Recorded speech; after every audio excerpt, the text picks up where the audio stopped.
5 seconds.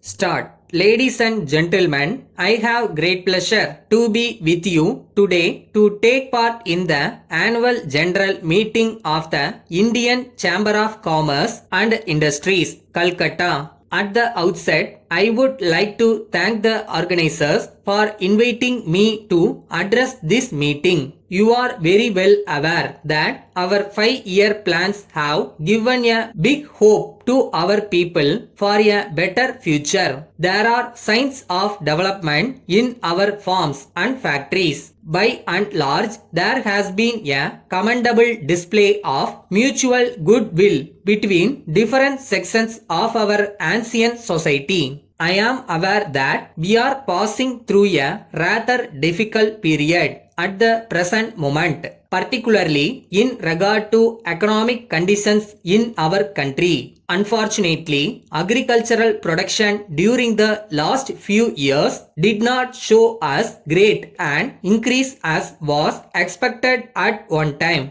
As a result, there is shortage in food items and increase in their prices. We had a very bitter lesson from our experience during the last 1 year. First and foremost, efforts to increase agricultural production on a long-term basis deserve the highest priority. I wish to point out in this connection that our food production increased at the rate of 4% per annum during the last 2 planned periods. A significant feature was that in some parts of the country, an increase of more than 5% was achieved, while in some other parts there was only an increase of about 1%. There is no reason why the high rates of growth attained in some parts of the country should not be achieved all over the country. The farmer has to be provided with all facilities such as better seeds, better manures and irrigation facilities. The government is trying to do its best in this regard. However, the agricultural departments in the states have to be much more active.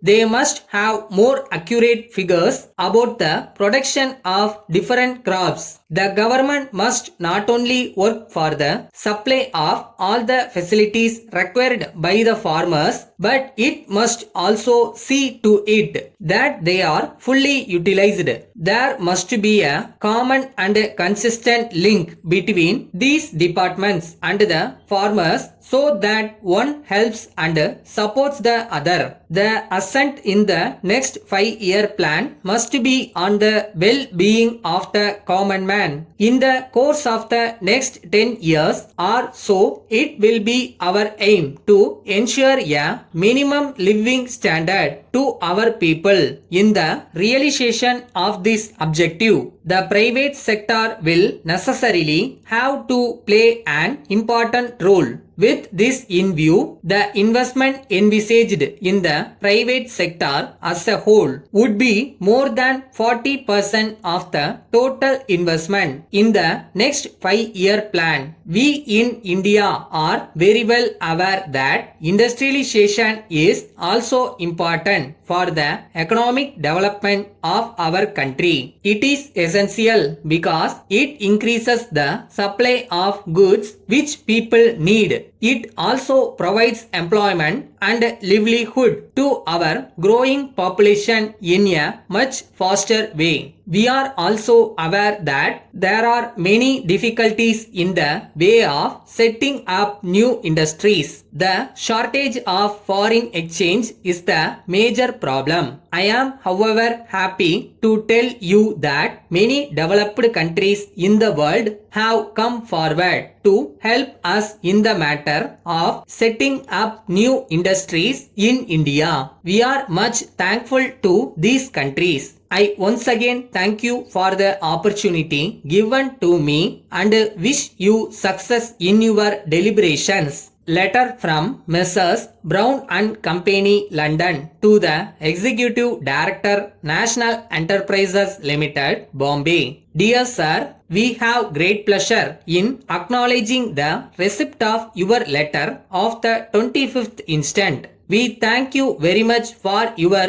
further order for the supply of the electric motors. We, however, regret to inform you that we are not able to accept your order at the prices mentioned in our last catalog. This is because of the increase in the prices of raw materials in the recent times. We therefore request you kindly to consider all our previous catalogs as cancelled. We wish to state in this connection that we have informed our customers about the increase in prices by a circular letter dated the 22nd instant. But we find from our registers that your name is not in the list. It must have been omitted through some mistake on the part of our staff, for which we tender our sincere apologies. We now enclose a copy of our new catalog from which you will be able to see the correct price of the electric motors which you may require. We can deliver them at the shortest possible notice. We have every hope that this small increase in price of these motors will not in any way affect our business in view of their high reputation in the market. Hoping to hear from you in due course. Yours faithfully.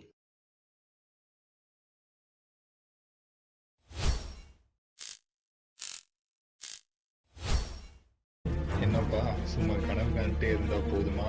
இறங்கி வேலை செய்ய வேணாமா? செய்வோமா?